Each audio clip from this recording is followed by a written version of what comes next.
All right, after a lot of work, I finally got the test rig where it's working again. The cosmetics aren't great, but it's getting there. You definitely can get the idea of what I'm going for anyway.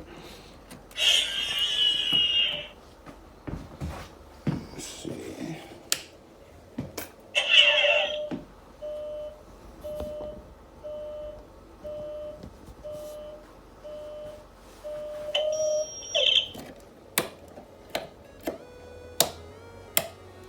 All right, so it runs through an isolation transformer, power out the backside for running CRT monitors and powering them up. It also has a test pattern generator, and back here I have a spot where I'm outputting 5 volts and 12 volts, so I can power up a game with it. So in the back we have power for the monitor and a game if needed.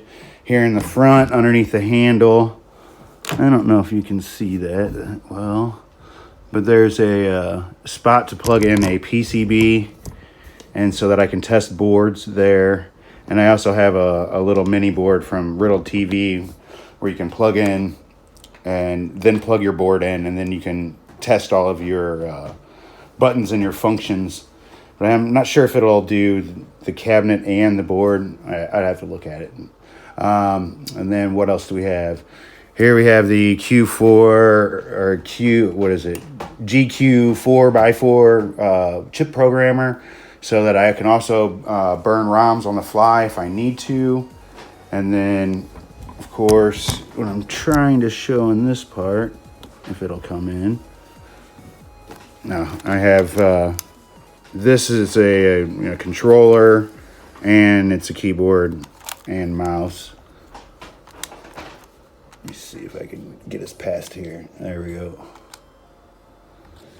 So I don't have a whole lot of ROMs on here. Famicom, Game Boy Advance, Sega Master System, Nintendo 64, Nintendo.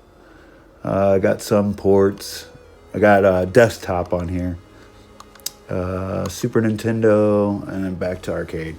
I have a ton of ROMs that I'm gonna put on here, but it's backed up on my other computer. But that's the gist of it for now. So it is where it's working. Now I can go back to making it look like a DeLorean again.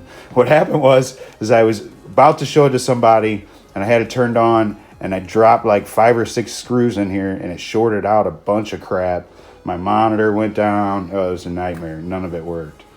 But anyway, it's back to working. Next video, I'll show you the functions.